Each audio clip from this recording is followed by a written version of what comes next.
Alhamdulillahirabbil alamin. A'udzu billahi minasyaitonir rajim. Subhanalladzi asra bi 'abdihi lailan. Maha suci yang ini alladzi ini kembali kepada Allah. Alladzi asra itu memperjalankan. Asra itu dari kalimat saro itu berjalan malam. Saro ini dari fi'il lazim. Fi'il lazim itu suatu kata kerja yang enggak membutuhkan objek. Saya berjalan itu enggak butuh objek. Saya duduk itu enggak butuh objek. Tapi kalau saya mendudukkan, saya memperjalankan, itu berarti butuh objek. Ada subjeknya, ada objeknya, ada predikatnya. Predikatnya apa? Asro. Subjeknya siapa? Allah Subhanahu wa ta'ala. Predikatnya apa? Asro, memperjalankan. Yang diperjalankan siapa? Abdahu, hambanya. Dan di situ ada bi itu dalam tafsir disebutkan, disitulah keterangan bahwa Rasulullah di Isra Mi'rajkan itu jasadian wa ruhanian, secara jasad dan secara ruh. Artinya Rasulullah itu berangkat dari Masjidil Haram ke Masjidil Aqsa, ini namanya Isra. Mi'raj dari Masjidil Aqsa ke Sidratil Muntaha sampai Mustawa, itu namanya Mi'raj. Itu jasadian wa ruhanian, secara jasad juga secara rohani, bukan sekedar mimpi. Perjalanan itu seakan panjang, bayangkan nggak panjang Bapak. Rasulullah ketemu malaikat Jibril, ketemu sahabat-sahabat Nabi yang lainnya, berjumlah dalam riwayat 114.000 Nabi yang ikut sholat di Masjidil Aqsa ketika itu, sebelum Rasul berangkat ke Sidratil Muntaha.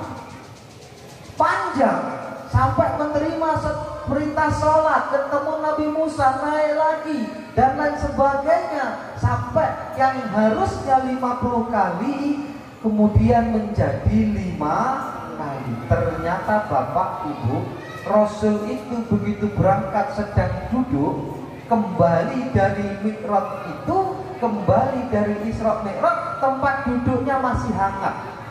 Sebentar apa sebentar? Sebentar. Dalam riwayatnya itu sebentar Rasul, tapi perjalanannya begitu dahsyat.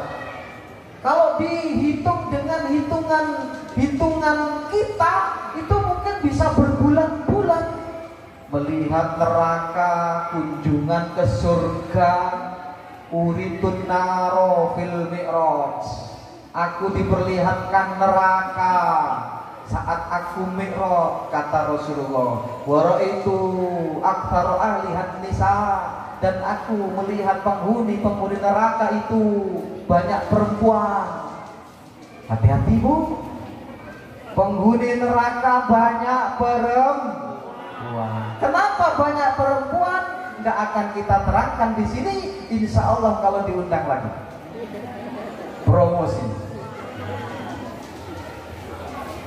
Ibu, Rasulullah sampai Sidratul Muntaha, sampai Mustawa itu dengan jasad dan ruh. Kenapa? Karena kalimatnya asro, yang awalnya saro, yasri, siroyatan, menjadi asro, yusri, isroan. Lek ngaji neng pondok ngerti, lek neng pondok orang ngerti. Isro'an masdarnya menjadi isro'an, maka isro mi'raj, karena isro itu adalah masdar dari asro yusri yang artinya memperjalankan. Pertama berjalan berjalan malam ditambah hamzatul qat'i fi awalil kalimah litakdiyah, gunanya salah satunya untuk takdiyah. Apa at-takdiyah? Ja'lu fi'lil lazim muta'addiyah, menjadikan kata kerja yang awalnya tidak membutuhkan objek jadi membutuhkan objek. Makanya litakdiyah ini ada di ilmu sorof, yuqalu tulati ila af'ala bisyarati alif atau hamzatul qat'i ahaduhuma litakdiyah. Untuk takdiyah ja'lu fi'lil lazim muta'addiyan. Sara Muhammadun, Muhammad berjalan di tengah malam. Asrallahu Muhammadan, Allah memperjalankan Muhammad di malam hari. Dan saro itu sendiri artinya sudah malam hari ditambah lailan. Lailan itu artinya apa? Yo malam. Berarti benar-benar perjalanan Rasul ini benar-benar malam hari. Enggak sepertiga malam, enggak seperempat malam, sakiti malamnya. Kenapa? Ketika Rasul pulang dari Isra itu dikembalikan oleh malaikat Jibril, tempat duduknya masih hangat. Lalu pagi-pagi Rasul ngomong sama sahabatnya. Banyak ketika itu sahabat yang tidak percaya. Kenapa? Sebentar. Mungkin kalau kita hidup di zaman Rasul dulu sulit juga untuk menerima. Tetapi ada sahabat yang luar biasa. Siapa yang langsung percaya? Siapa Pak yang langsung percaya? Abu Bakar. Sampai disebut As-Siddiq. Itu apa sih? Orang yang selalu percaya.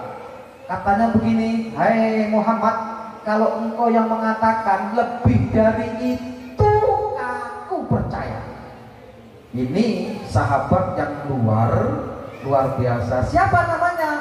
Abu Bakrin As-Siddiq. Siapa beliau? Beliau sahabat Rasul. Beliau khalifah yang pertama.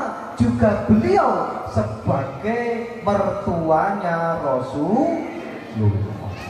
Jadi sahabat empat ini Bapak dalam kitab Daqaiqul Akbar itu sudah ada sebelum alam ini ada Bapak. Bapak baca kitab Daqaiqul Akbar yang namanya Abu Bakar, Umar, Utsman, Ali, itu sebelum adanya Nabi Adam, itu nama itu sudah ada. Artinya memang Allah persiapkan empat sahabat yang luar biasa ini. Bahkan Nabi Adam ketika ada di surga ketika itu sudah melihat nama Muhammad yang dikelilingi oleh nama-nama sahabat yang empat itu. Siapa? Abu Bakrin, Umar, Utsman, dan Ali. Makanya masjid-masjid itu ada biasanya ditulis. Di sini ada tulis Pak. Ada tak tulisan Abu Bakrin, Umar, Utsman, ada Pak? Oh belum. Kenapa kok masjid itu ditiru tulisannya ada Abu Bakrin, Umar? Itu pasti yang didirikan masjid pernah baca kitab Daqaiqul Akbar. Lek urung maca kitab Daqaiqul Akbar pasti orang dikei nomor nama. Berarti mungkin saya bukan suudon, yang bangun masjid ini belum ada yang baca kitab Daqaiqul Akbar. Maka sebaiknya ditulis. Kenapa? Karena itu sudah ada. Nama itu luar biasa Bapak. Bukan hanya sekedar nama, bahkan menyandingkan dengan Allah. Allah, Rasulullah. Ketika itu Nabi Adam, singkat cerita, dapat dosa besar, lalu kemudian diturunkan ke bumi. Nabi Adam diturunkan di mana Bapak? Bu, Nabi Adam turun dari surga ke bumi kemana? Bedilan. Bahmu Bedilan.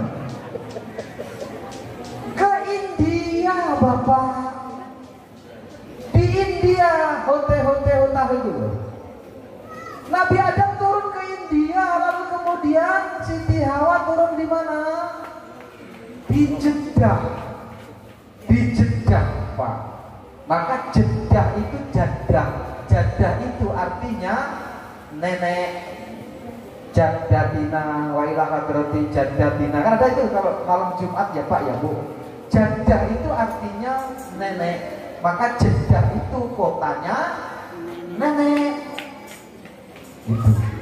Nabi Adam ini sudah gelisah. Kenapa gelisah? Bagaimana nggak gelisah? 300 tahun berpisah. Bapak Kades tugas ke Jakarta seminggu, nggak temu ibunya, pening nggak Pak? Pening. Ibunya yang mana? Oh, ibu pening nggak kalau tinggal Pak Kades? Pening ya Bu ya? Pening, kangen kita Pak. Nabi Adam gimana nggak kangen? 300 tahun coy berpisah. Bagaimana? Akhirnya gelisah dia. Ya Allah, bagaimana ini ya Allah? Gak tahan lagi ya Allah. Lalu Nabi Adam ngomong, aku dulu melihat sebuah nama. Ya Allah, nama itu bersanding dengan namamu yang tertulis di dinding-dinding surga, yang tertulis di dinding-dinding surga, yang tertulis di tiang-tiang surga. Nama itu Muhammad, yang sejajar dengan namamu ya Allah. Aku akan mengambil haibah nama itu ya Allah, pertemukan aku dengan istriku. Jadi nama itulah yang menjadi asbab bertemu cepatnya Nabi Adam dengan Siti Hawa. Akhirnya bertemulah mereka berdua. Jadi nama Abu Bakrin, Umar, Utsman, Ali ini bukan sekedar nama. Nah, asro artinya Rasulullah itu adalah terima beres. Makanya kemudian waktu itu terbelah Bapak. Sahabat ini terbelah menjadi dua. Ada yang percaya, ada yang nggak percaya. Yang percaya berarti kelompoknya Abu Bakr As-Siddiq. Yang nggak percaya berarti kelompoknya Abu Jahal dan abu yang lainnya. Bahkan sampai Rasul itu diintimidasi, Rasul sudah gila dan lain sebagainya ketika itu oleh kaum Quraisy karena nggak masuk akal. Tapi kalau bagi Abu Bakar masuk akal. Kenapa? Karena Rasul diperjalankan bukan kehendaknya Rasul, tapi kehendaknya Allah Subhanahu wa Ta'ala. Yang ini juga salah satu hiburannya Rasulullah. Kenapa? Karena ditinggal mati oleh istri dan pamannya yang mendukung dia. Bapak, Ibu, hadirin sekalian yang dirahmati Allah, kita nggak akan melanjutkan cerita yang tentang itu. Insya Allah Bapak Ibu sudah mendengarkan setiap tahun. Kita akan kunci, ada kata kuncinya, minal masjidil haram ilal masjidil aqsa, dari masjid haram ke masjid aqsa. Artinya minal masjid ilal masjid, dari masjid ke masjid. Ini yang penting Bapak Ibu. Artinya Isra Mi'raj ini adalah peringatan. Yang peringatan ini sebenarnya fokusnya dengan masjid. Kita ini sering tidak peduli dengan masjid. Kita bisa bangun masjid sebaik-baiknya, tapi itu hanya action saja. Kita nggak mau ngisi masjid itu. Ini menjadi fenomena Bapak. Masjid itu penuhnya hanya kalau Lebaran Idul Fitri. Lebaran Idul Fitri saya yakin ini penuh. Sudah dibuat sama, tadi tanya Pak Kades, ini nggak dibongkar lagi Pak Kades? Enggak, ini nggak dibongkar lagi. Woi, dahsyat ini. Nggak perlu lagi pakai sewa karung. Acara cukup langsung gelar, cukup buat panggung ini luar biasa. Ini kalau Idul Adha penuh nggak Pak? Penuh. Kalau Jumatan, nah kalau subuh penuh. Bu, orang-orang di luar Islam itu Ibu, Bapak, mereka itu tahu kebangkitan Islam belum sekarang. Kenapa? Karena orang-orang di luar Islam itu baru takut Pak, baru takut sama Islam kalau Islam nanti itu subuhnya seperti Jumatan. Kalau subuhnya sudah seperti Jumatan, maka itulah awal kebangkitan Islam. Nanti kita istilahnya kencing aja, mereka udah terkencing-kencing, Pak. Saking nanti banyak kita jumlahnya dan militan, Pak. Sekarang ini belum, Pak. Kita masih menjadi buih di atas lautan. Kita diombang-ambingkan oleh politik sekarang ini. Kita seperti makanan yang diperebutkan Islam saat ini. Kenapa? Karena sholat subuhnya belum seperti sholat Jumat.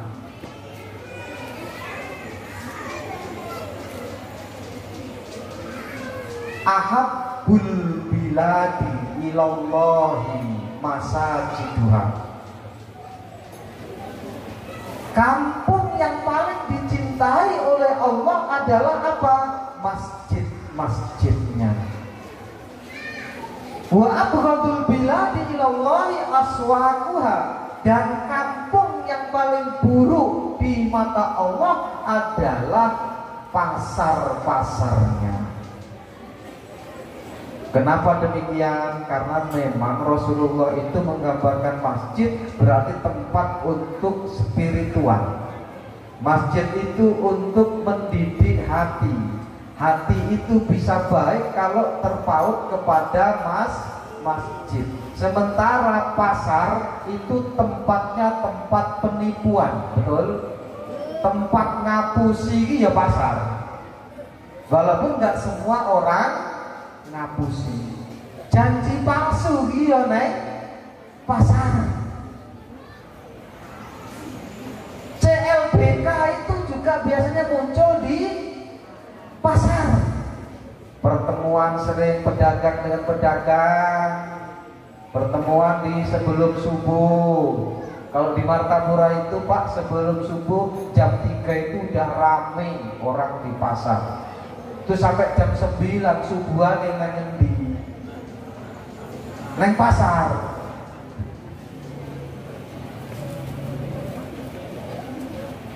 Padahal orang yang paling baik kata Rasulullah, orang yang paling pertama kali masuk masjid dan orang yang paling terakhir keluar dari masjid. Kayak Sa'ban tadi, Pak. Sa'ban itu orang paling baik. Kenapa? Karena dia selalu hadir sebelum si Bilal bin Rabah ini hadir. Sa'ban sudah hadir. Kenapa? Dia siap mendengarkan azannya Bilal. Makanya orang yang baik, coba Bapak kalau punya, maaf sekali, maaf ini ilmu yang perlu dipraktekkan. Bapak punya hajat yang besar, yang logikanya nggak mungkin tercapai. Coba selama 40 hari jenengan sholat jamaah di masjid dan selalu duduk di masjid sebelum adzan. Kabul, Pak. 40 hari jenengan hadir di masjid sebelum adzan berkumandang.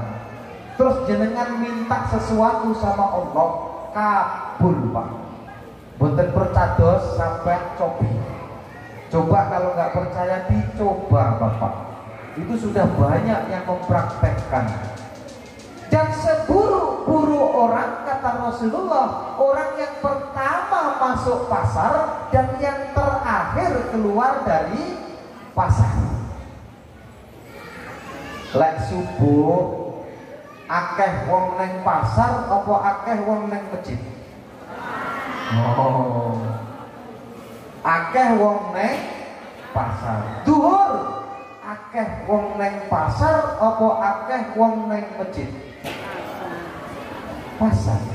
Padahal Rasulullah itu begitu datang dari Mekah ke Madinah, pertama yang dibangun apa?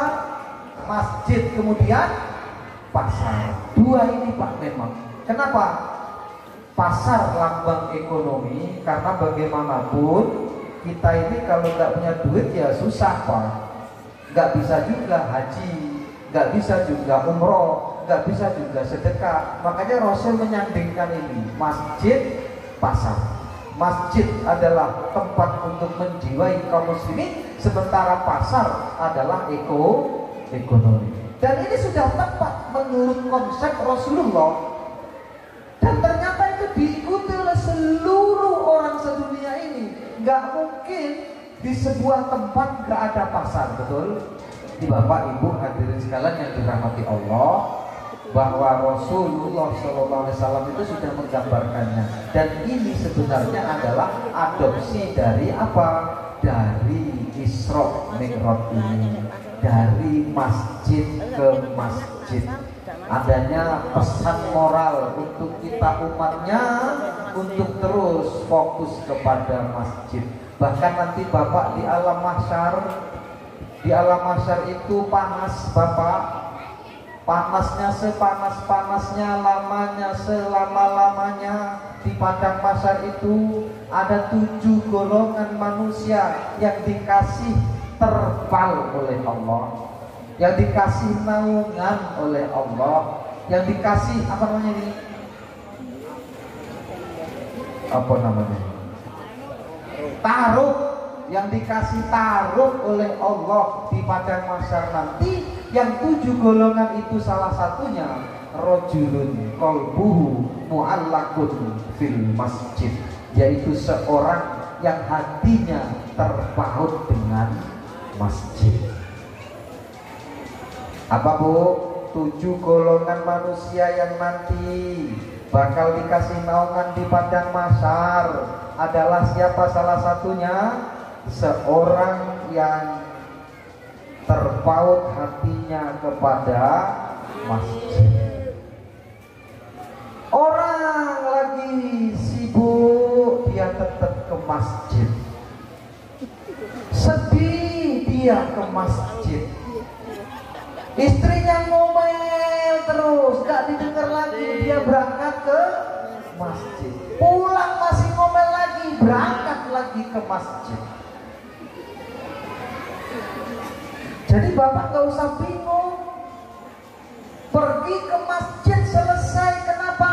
Nanti ketemu sama sahabat yang lain, kita sholat bersama.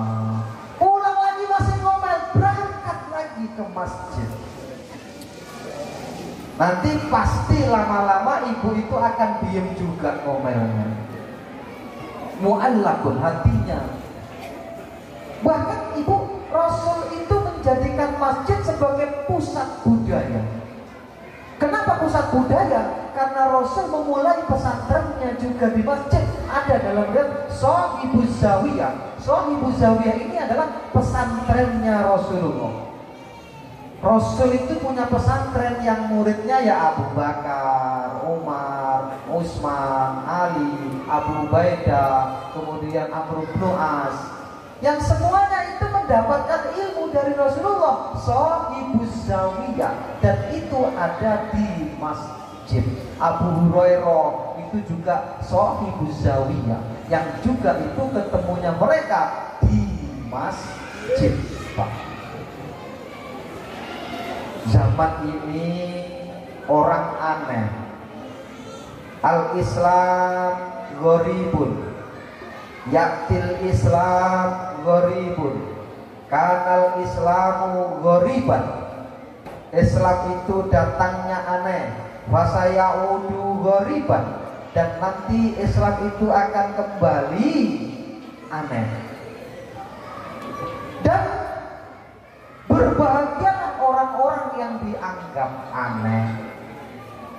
Saiki Bu, anak muda rajin ke masjid itu aneh apa enggak? Aneh.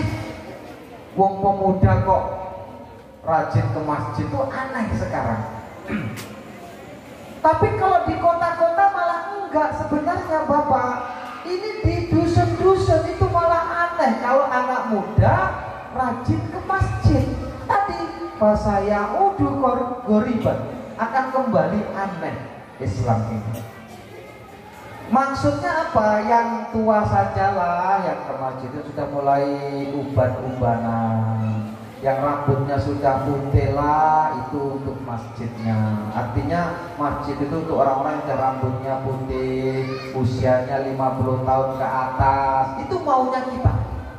Padahal sebenarnya pemuda yang ke masjid ini lebih dahsyat dibandingkan dengan orang yang sudah tua rajin ke masjid.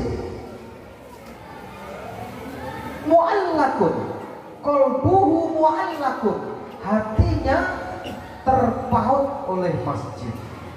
Apapun dia akan ke masjid. Dan memang perjalanan ke masjid ini berat, Bapak. Kita bisa berjalan ke Amerika, kita bisa menaik gunung Semeru, naik gunung Pesagi, kita mampu. Belum tentu kita mampu berangkat ke masjid. Dan orang yang paling menyesal nanti adalah seorang laki-laki yang gak pernah ke masjid, begitu mati disolatkan di masjid. Moga-moga orang yang bedilan ini.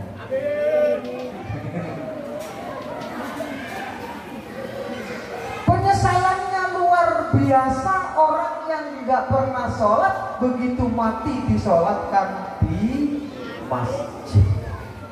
Dan Bapak Ibu, di padang mahsyar itu panasnya luar biasa. Matahari didekatkan sedekat-dekatnya milan. Mil itu bukan jarak jauh, tapi celak mata wanita. Ibu celaan apa betul? Ayu-ayu ini jerai pakatmu ayu-ayu. Oh, celaan ibu ini. Celak segini nih Bu, matahari didekatkan sedekat-dekatnya. Segini aja.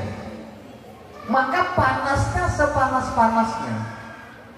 Dan nanti Bapak Ibu, di padang mahsyar itu manusia keringatan, dan keringat itu meleleh.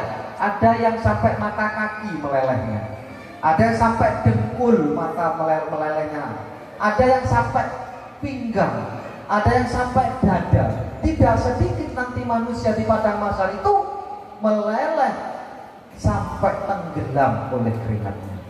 Saking panasnya. Dan lamanya bukan sekedar 1 tahun, tapi 50.000 tahun. Dan itu bukan tahun yang kita hitung, tapi tahunnya Allah yang seharinya 1000 tahun. Di dalam surah As-Sajdah ayat 5 Allah berfirman, fi yaumin kana miqdaruhu alfa sanatin mimma ta'udun. Satu harinya Allah itu seperti 1000 tahun dari tahun-tahun di dunia yang kita hitung ini. Ibu, bapak usianya berapa rata-rata sekarang? Pak Kades berapa? Sudah 50 Pak? 56. Pikir saya masih 40 Pak. Kalau satu harinya seperti 1000 tahun, setengah harinya berarti berapa? 500 tahun. Seperempat harinya berapa? 250 tahun. 250 tahun itu berapa jam? Seperempat hari berapa Mas? Berapa jam?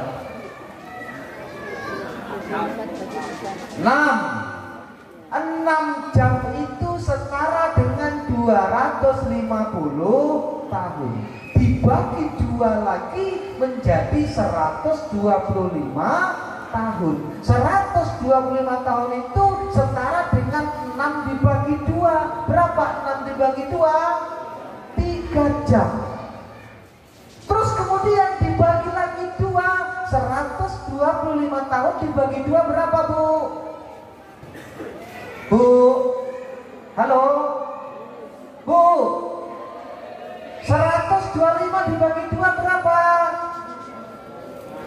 62,5 tahun. Itu setara dengan 3 jam dibagi 2. 1 jam setengah. Rasul ngomong, umru ummati baina sitti wa sab'in. Umur umatku itu tidak akan jauh dari 60 sampai 70 tahun saja coy. Berarti usia kita di mata Allah cuma jam setengah. Kuwi lek jenengan matine padha karo Rasul 63 atau 62 setengah tahun. Tapi kalau 50 tahun mati, 40 tahun mati, ada nggak? Ada. Kenapa? Karena semua orang akan mati. Pak Presiden mati, Pak Menteri mati, Pak Gubernur mati, Pak RT, Pak Gubernur mati, Pak RT, wong sugih mati, wong melarat mati, wong sombong mati. Coba menang. Pak Lurah, Pak Kades mati, Pak Kades. Semua akan mati, Bapak, akan menemui kematian, Bapak. Apa yang kita bawa? Yang kita bawa ya amalan di 1 jam setengah itu, Bapak. Bapak usianya berapa, maaf Pak? Berapa? 72. Udah lebih 1 jam setengah ini. Gak lama lagi. Bukan nakut-nakuti, Pak. Iya, bapakku harus 80. Hampir 2 jam lah ya, hampir 2 jam lah. Tapi ya tapi lihat boleh. Tapi di dunia ini ibu bapak penentu di akhirat nanti baik atau tidak, selamat atau tidak, kelompok saidun apa kelompok sakiyun, tergantung di 1 jam setengah saja, coy. 1 jam setengah ini penentunya, Pak, bukan penentunya di sana.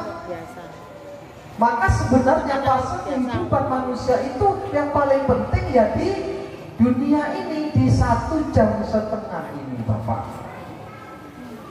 Nah makanya apa sih Bapak amalan yang paling dasar untuk masuk ke alam itu? Amalan yang paling dasar adalah sholat. Dan kita hari ini memperingati sholat karena Isra Mi'raj itu perintah sholat. Perintah yang lain cukup turun malaikat Jibril nyampaikan sama Rasul, turun ayat cukup, tapi Allah nggak merasa cukup. Perintah ibadah yang satu ini hambanya diangkat, hambanya suruh ngadep, saking dasarnya sholat. Sampai Bapak kita ini diperintahkan sholat sampai terus kapan? Sampai mati. Namanya istiqomah, terus menerus sholat itu istiqomah. Hari ini kita punya beban sholat duhur, dan sholat duhur hari ini baru beban itu terlepas kalau kita sudah melakukan sholat duhur. Asar, maghrib, besok ada nggak asar? Masih ada. Maghrib ada, duhur ada, subuh ada. Saking pentingnya sholat. Jenengan umroh setiap bulan, wong sugih. Haji setiap tahun, wong sugih. Bangun masjid setiap tahun, wong sugih. Pemenang santunan anak yatim setiap bulan, wong sugih. Pemenang menyantuni fakir miskin setiap bulan, wong sugih. Semua itu dapat pahala, tapi kalau jenengan nggak sholat, gogoh begawo, sama saja. Dapat pahala, umroh dapat pahala, haji dapat pahala, santunan yatim dapat pahala, santunan fakir miskin dapat pahala, santunan kepada tetangga dapat pahala, bangun masjid dapat pahala. Tapi pahala itu tidak akan pernah bisa menutupi dosa meninggalkan sholat. Makanya sampai jumhur ulama ngomong anna qada al fawaid wajib, mengkodok sholat hukumnya wajib. Jenengan yang muda dulu masih hebat, nggak mau sholat 10 tahun, ingat bapak dikodok. Mulai hari ini dikodok, meskipun tidak 10 tahun mengkodoknya kok mati, insya Allah Allah akan mencatat sudah selesai. Tapi kalau jenengan nggak berusaha mengkodok, maka itu akan jadi masalah nanti yang jenengan akan menyesal. Dan penyesalan yang paling dahsyat bagi orang yang nggak sholat adalah penyesalan di alam barzakh. Kenapa dalam kitab Nasaihul Ibad disebutkan annal kuburo bahrun nadama, yang namanya kuburan itu adalah samudranya penyesalan. Mereka pengen balik ke dunia ini walaupun hanya ingin sholat 1 rakaat, Pak. Mereka pengen balik ke dunia ini ingin memperbaiki sholatnya. Makanya mending kita masih hidup ini cepet-cepet selesaikan. Bapak Ibu yang pernah meninggalkan sholat, monggo dikodok. Bagaimana baiknya? 10 tahun kita pernah meninggalkan sholat, maka jenengan niat dalam hati, saya akan mengkodok sholat saya selama 10 tahun. Bagaimana caranya? Setelah sholat, sholat lagi. Setelah sholat duhur, sholat lagi. Bagaimana? Usolli fardhu dhuhri 4 raka'atin mustaqbilal qiblati qada'an lillahi ta'ala. Kalau sholat biasa itu namanya ada. Usolli fardhu dhuhri 4 raka'atin mustaqbilal qiblati adaan.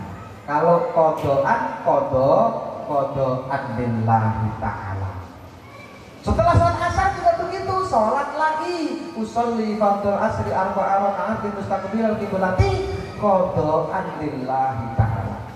Bahkan dalam kitab Fathul Mu'in di halaman 5, kalau ada kitab Fathul Mu'in jenengan buka nanti, di halaman 5 An-Subkiyah yaf'alu dzalika liaqaribihi, bahwa Imam Subki itu melakukan qadha sholat untuk keluarganya. Ibu jenengan pernah sakit ninggalin sholat, anaknya mengkodokkannya. Bahkan aqarib ini bisa dimaknai sebagai tetangga. Ada tetangga yang mati selama sakit, dia meninggalkan sholat sebulan, maka tetangga bisa diundang untuk menyolatkan kodok tadi. Bukan kata saya, tapi kata dalam kitab Fathul Mu'in. Penting apa penting sholat? Penting. Bahkan sampai kita punya anak 7 tahun disuruh sholat. 10 tahun gak sholat, belum sholat dipukul. Muru auladakum bis sholat. Perintahkan kepada anak-anakmu untuk sholat, kata Rasul. Wahum abna'u sab'i sinin, mereka saat usia 7 tahun.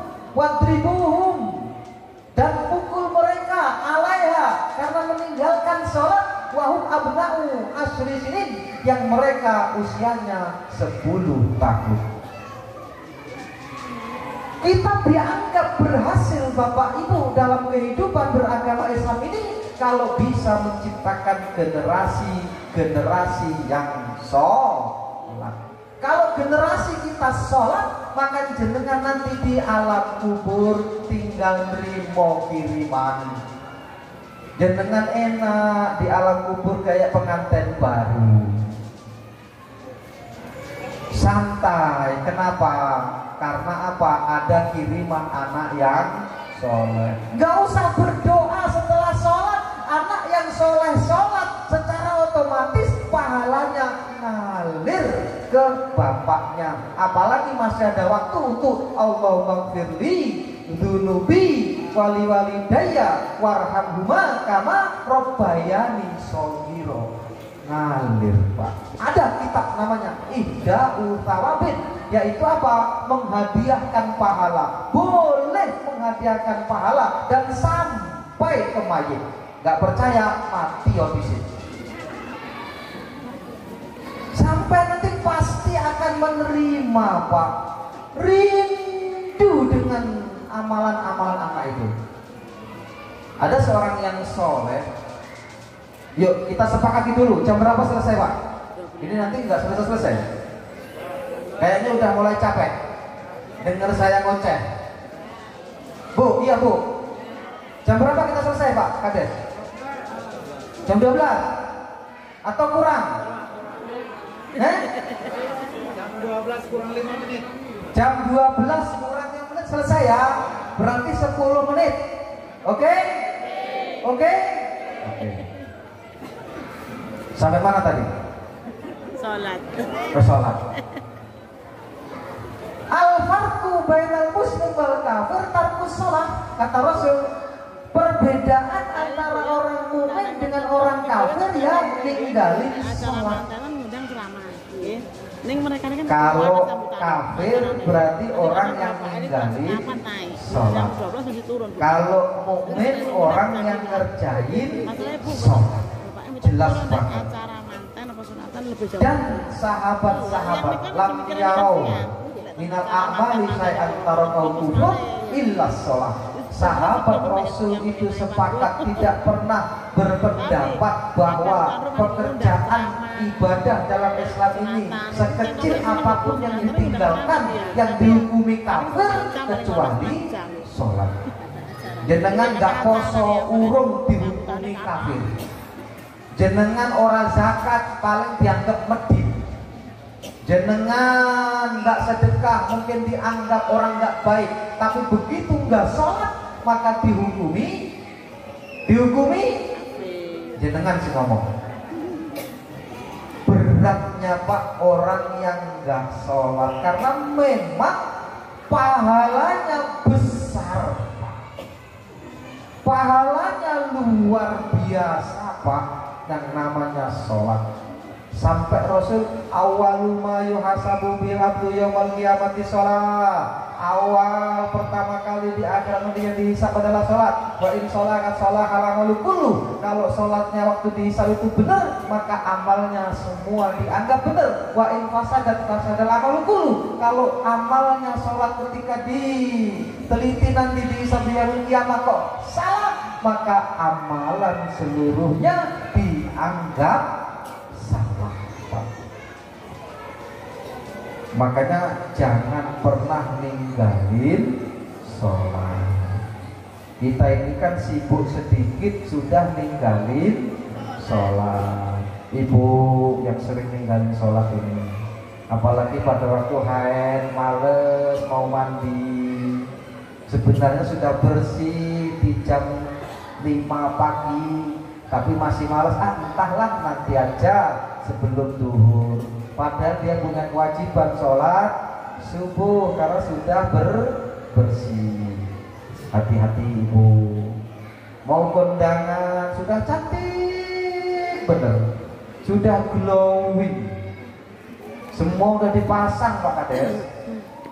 Pokoknya semua dipasang, yang merah-merah dipasang, yang jelentik-jelentik dipasang. Dan dia sudah wudhu Pak sebenarnya. Begitu duhur masuk, Allahu Akbar, Allahu Akbar, tut, ketut. Sampai kira-kira wudhu sholat apa berangkat neng kondangan? Kondangan, balik. Tapi wis glowing loh Bu. 300 ribu itu sudah. Jam 11, 12, pas makan Berat Ibu.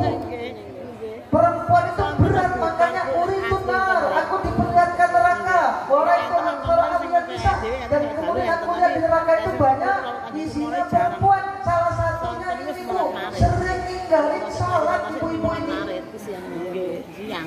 Contoh kecil, ibu sudah haidnya sudah bersih di jam misal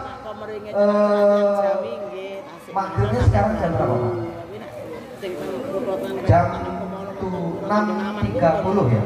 Nah, kok jam 6.25 jenengan haidnya udah berhenti.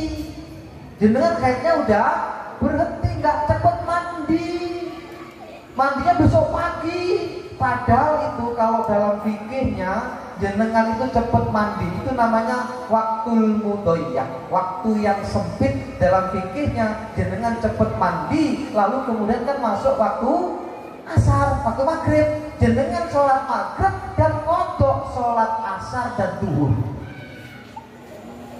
Ini ibu, jenengan masih ditugaskan untuk kodok sholat asar dan duhur. Kenapa? Asar duhur itu bisa digabung. Ini mazhab Syafi'i dan mazhab Hambali. Kalau mazhabnya Hanafi Maliki cukup sholat asar saja yang dikodok karena waktunya mudhoyyak. Ini penting ngaji ini bu. Dundanglah hukum. Penting ngaji yang seperti ini tentang haid. Banyak orang perempuan yang nggak ngerti. Bahkan mungkin coba ibu pernah ngodok sholat waktu haid. Memang ibu waktu haid itu nggak dikodok, tapi kalau sembuhnya sucinya sudah waktu mudhoyyak tadi dikodok. Misal jam 5 sore jenengan suci haidnya, no? Kemudian kan itu cukup untuk mandi, cukup untuk sholat, maka itu namanya waktul muwassa, waktu yang nggak sempit, waktu yang longgar. Ketika waktu longgar ini jenengan cepet-cepet sholat asar lalu mengkodok sholat duhur. Oh, ibu-ibu yang belum pernah begini hati-hati. Kalau mungkin pernah dulu mengalaminya, cepet-cepet dikodok. Kapan? Mata zakaro, kapan ingat. Sekarang duduk ibu merenung. Nanti pulang dari sini ibu-ibu merenung. Aku kira-kira ping piro ya ninggalin sholat. Waktu haid selama usia sekarang sudah 50. Berarti selama ini 40 tahun saya sudah haid. Terus kira-kira berapa hari, berapa kali ninggalin sholat? Ditulis sekian, subuhnya sekian, maghribnya sekian, dan itu hanya kira-kira. Patokannya lah itu jenengan jadikan patokan, lalu jenengan lihat dalam hati, saya akan mengkodok sholat saya. Kok jenengan belum selesai mati, insya Allah jenengan sudah dianggap mengkodok sholat. Jadi untuk apa kita memperingati Isra dan Mi'raj, tapi kalau kemudian sholatnya masih ditinggalkan? Karena nanti Bapak Ibu di akhirat itu orang-orang yang sangat menderita, ya orang yang meninggalkan sholat. Mudah sekali orang sekarang ini ninggalin sholat itu mudah banget Bapak. Sibuk sedikit sudah nggak sholat. Sholat itu dianggapnya kalau waktunya ada. Sisa-sisa waktu jenengan nyari duit, padahal jenengan nyari duit dari pagi ke pagi lagi, dapatnya ya segitu. Gak mungkin orang bedilan ini mau beli pesawat tempur, gak mungkin. Paling pol-polnya ya mobil lah. Itu sudah Masya Allah, pergi pagi pulang petang, Masya Allah. Kaki jadi kepala, kepala jadi kaki. Tetapi kok ninggalin salat? Masya Allah, ruginya nanti dia di akhirat.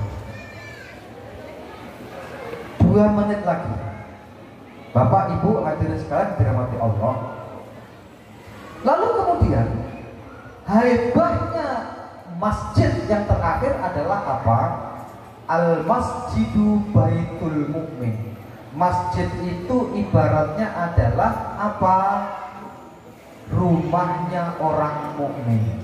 Artinya rumahnya orang mukmin itu seperti ikan terhadap air. Orang kok di masjid gelisah, maka itu orang munafik. Orang di masjid kok gelisah hatinya, pengen cepet-cepet keluar dari masjid, pengen cepet-cepet balik, hati-hati. Itu hati masih dikuasai oleh setan, kata ibu. Hati kita belum terpaut. Padahal sebenarnya ini rumah seperti ikan di dalam air. Al-mu'minu lil masjidi kal kasamaki lil ma'i. Mukmin terhadap masjid itu seperti ikan terhadap air. Artinya nyaman kita di masjid, suntuk kita pergi ke masjid, musyawarah di masjid. Jangan masjid ditutup, Pak, nanti ada musafir datang. Coba ada sekarang ini masjid di Yogyakarta itu 24 jam dibuka, Pak. Kenapa? Karena di situ ada tempat tidurnya, ada makan gratisnya. Bahkan kalau bisa itu 0 rupiah, Pak, saldonya. Ini ada masjid saldonya 500 miliar. Masya Allah, untuk apalah gitu. Baik, ini saja yang bisa saya sampaikan. Kurang lebihnya mohon maaf. Alhamdulillah. Wallahu a'lam bishawab. Wallahu muwaffiq ila aqwamit thoriq. Wassalamualaikum warahmatullahi wabarakatuh.